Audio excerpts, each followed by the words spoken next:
Greetings and welcome to the Cerebral Women Art Talks podcast. I'm Phyllis Hollis, your host. As an extension of my Instagram page, Cerebral Women, this podcast offers insights into the visual art world. I interview artists, mainly artists of color and female artists, who will freely articulate what inspires their creativity. In addition, you'll hear interesting perspectives from dedicated art professionals who work with artists and the art institutions that feature them. I'm confident that collectively, these individuals will indeed stimulate your mind as they do our eyes.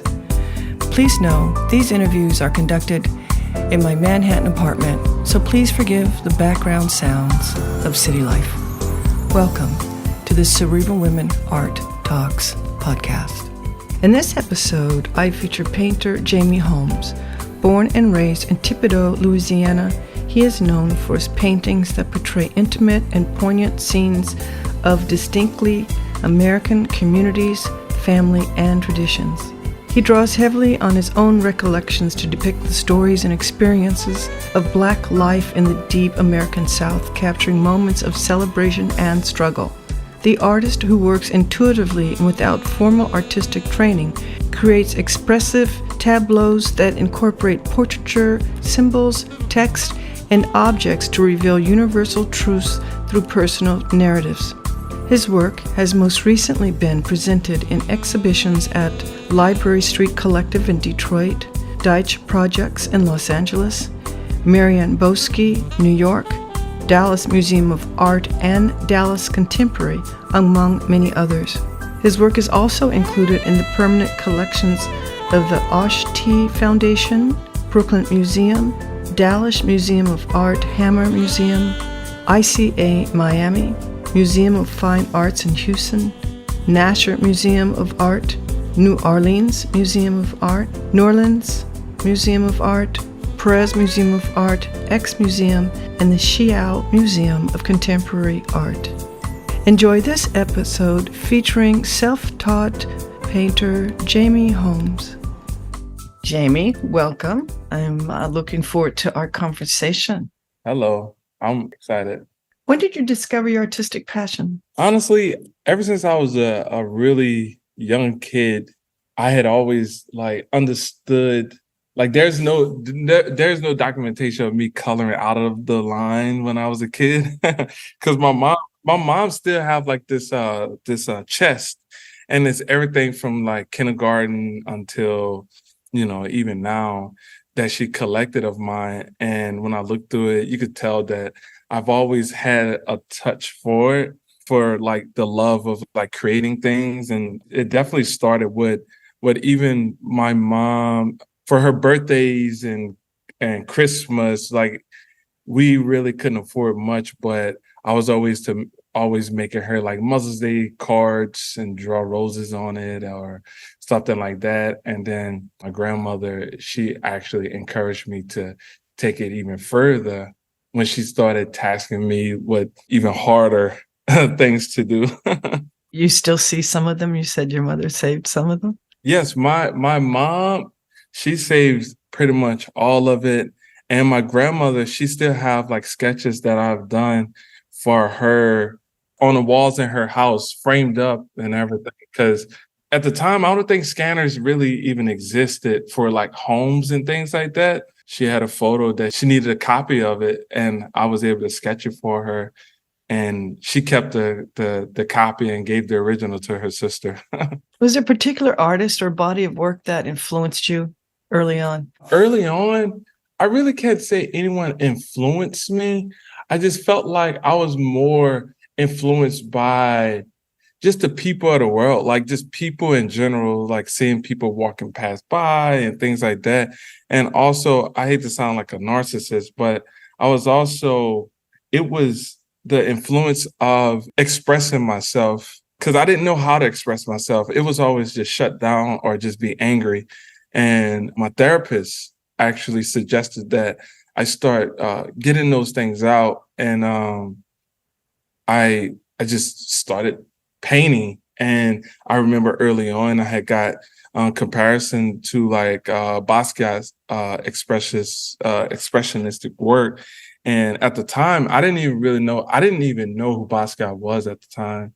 But I just took it as a compliment because I was like, maybe he was expressing himself the same way I'm expressing myself. And then I just started to keep growing with my craft. Like I've always had a background of sketching people. So I felt like it would be just the same thing, you know? So actually, when I do paint, I paint it like how I approach sketching. How would you define your practice? I would just call it therapeutic. I feel like a poet that is still healing from different things, different events of my life. And I feel like I'm still apologizing to myself and forgiving others. So I just feel like it's a therapeutic, poetic practice, pretty much. It's like one of those things of just healing.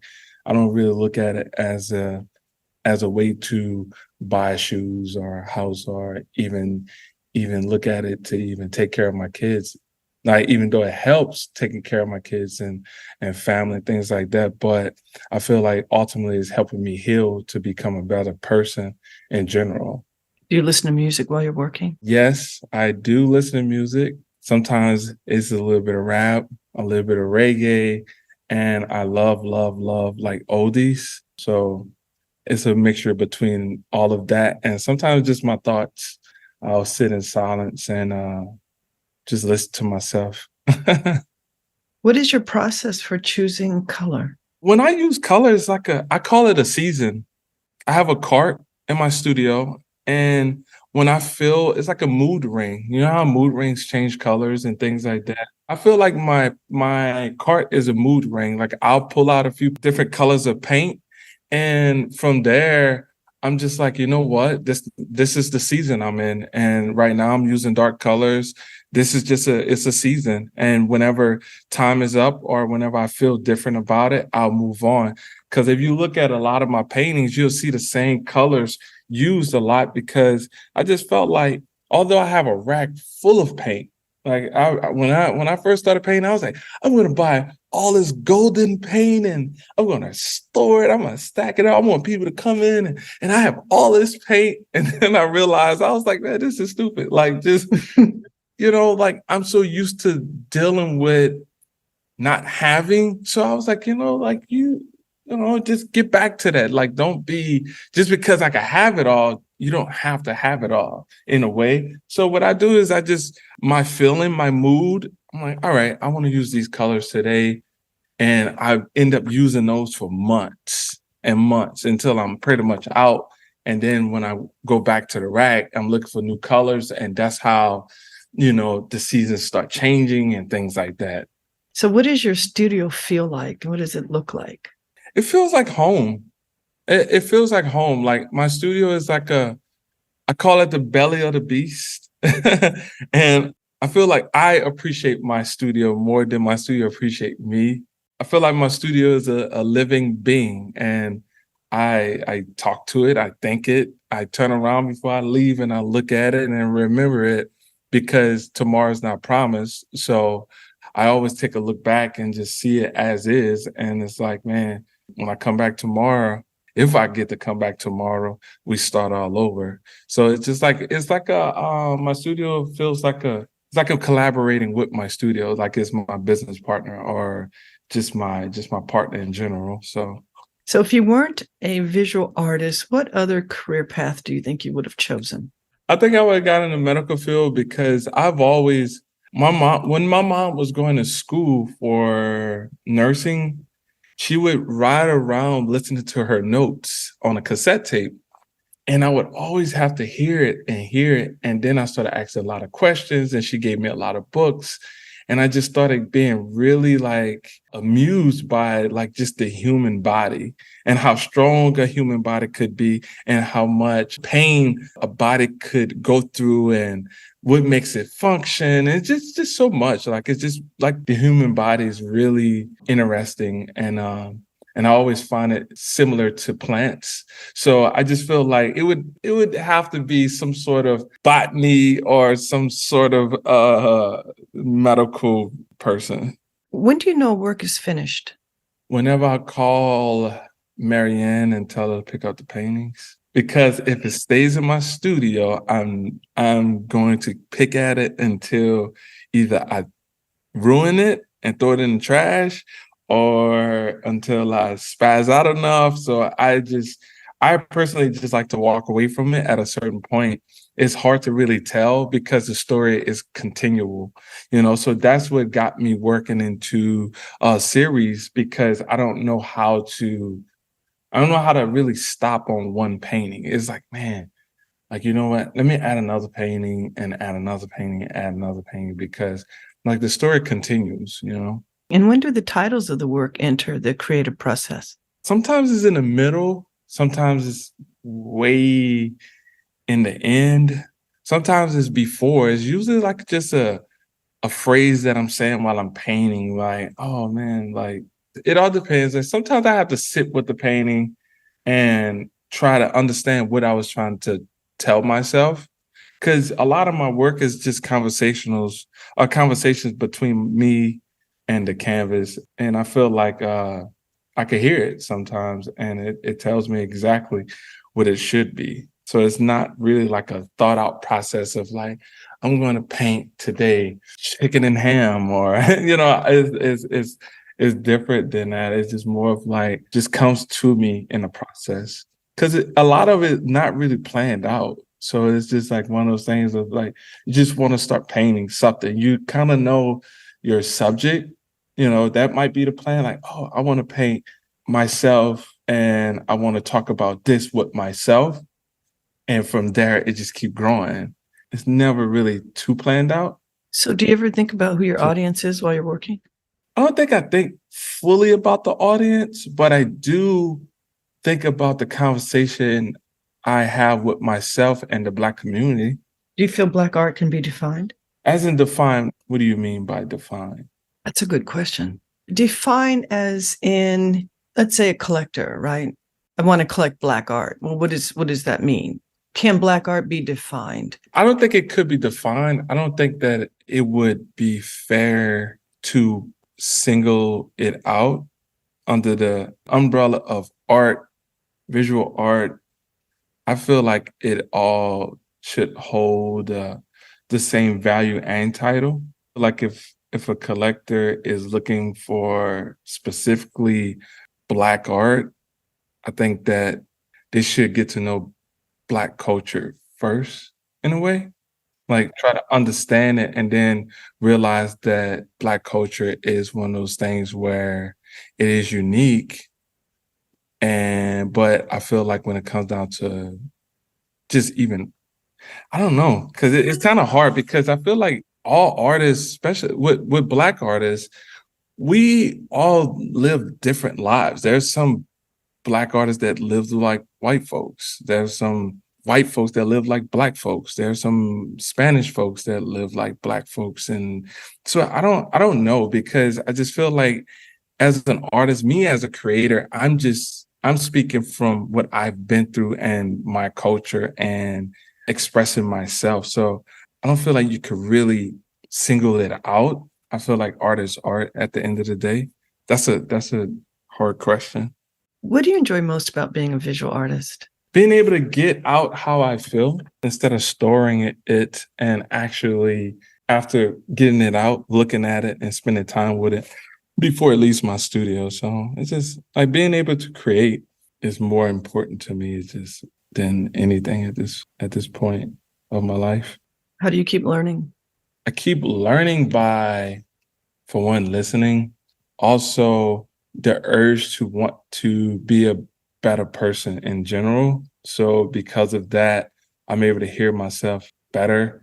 And I'm also able to hear other people, and I can understand other people better, because I feel like when you're not trying to heal or even become a better person. Sometimes you could get so closed off, you can't hear nothing anybody's saying, no matter what book you read, no matter what documentary you watch or anything, you're so closed off that you only could hear your own issues. And when you learn how to start forgiving yourself, forgiving others, I feel like you're able to hear so much more. You hear the plants at some point of some point of your life. You know, you can hear God talking at some point of your life when you really start healing. So that's how I just keep learning. I just keep trying to be the best version of myself. And I feel like it's teaching me a lot. So what are you excited about right now? I'm excited about my upcoming exhibition. I have an upcoming exhibition at the Modern. The opening is August 11th. And I'm super excited because it's my first solo exhibition. I'm happy to see the works have the conversation with each other because it was all created at a different time in different spaces. And I'm excited to see them in conversation with each other. And I'm excited for the public to have that conversation with the work also. So super excited. How has your practice changed over the years? I feel like when I first started, it was really loose. It was like a baby trying to have a conversation, but couldn't really speak out a full sentence, but they could say certain words. And I feel like now that baby that couldn't speak a full sentence, could speak and read a whole paragraph. So I just feel like there's so much growth in the work. And I feel like early on, it was me expressing myself and just regurgitating everything that I was feeling at the moment. It was really therapeutic. And now I'm able to put that expression into actual figures. So it's really exciting to see. Both styles feel the same when I see it. I see my work as, even though my work is classified as figurative, I still see my work as a really abstract, just an abstract way of thinking that I do have. And when I see the work, I still see it as that same thing, but instead is more refined. What would you say are the most substantial challenges that you've encountered as an artist? Believing in myself and also trying to find my place within the art world, because originally when I started painting, it was therapeutic. It was one of those things where I'm just expressing how I feel. And then when people took liking to it, I'm still feeling like really grateful, but it's still an emotional moment for myself. So I feel like the challenge is like knowing that I'm giving a piece of me away the way I'm giving it away, you know? And I feel like it's being that I'm seeing that it's helpful. That's why I continue to do it. That's why I continue to have these conversations on Instagram, why I continue to paint and send these paintings to collectors that could really relate to the work. And hopefully that it opens them up to be able to do the same thing. So just the challenge of just giving a part of myself away like that is one of those things where it's like, dang, like, I'm grateful, but like, dang, you know, like you open yourself up to the world and it's not as private, you know, your emotions and how you feel and things like that. But it helps me to be able to keep moving forward. So I continue to do those things. Do you ever get connected, or have you ever been so connected to a particular painting that you just really can't depart with it? Yeah, all three of them are hanging on my wall at my house. Well, one of them headed to the Modern right now for the exhibition, but the other two, they're hanging up in my house. I just couldn't imagine anyone else really understanding the feeling, you know? So I was like, you know what? This one stand. And it's one of those things that I've done. I've had, when I create my work, my motto is paint it as if you want to keep it. Like I paint it for myself. So that's what make it really hard. Cause I'm like, oh man, dang it. I really want to keep this one, but I just kept one. So it's like, it's always a struggle, but luckily I work with galleries that understand, like they understand that these things are going to happen time to time. I've enjoyed this conversation. This is the last question. What do you feel is the purpose of art? And as an artist, what is your role?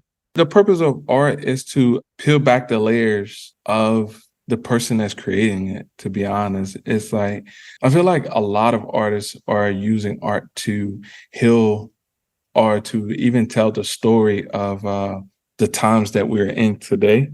At least speaking on myself, I feel like my purpose is to continue to tell these stories of the people that does exist in this world, at least in America and Black America. I feel like that's my duty to show that those type of humans do exist, because I don't want 300 years from now to come and we forgot about the people in the South, or we forgot about just the normal everyday Black human. I feel like it's really important because we don't have our pyramids in the United States to go back and look in 5,000 years from now. So I feel like me as an artist, it's my duty to realize that 5,000 years from now, what will I leave behind and what stories will I tell and who I will tell it about and who do I really represent for. So I feel like that's my duty, is just to continue to tell these stories. So 5,000 years from now, they don't get lost in translation in a way. At least that's my duty. It's been a pleasure getting to know you. Thank you so much, Jammie. Thank you for having me. Thank you for listening to Cerebral Women Art Talks podcast. For additional content, please visit cerebralwomen.com and be sure to follow Cerebral Women on Instagram.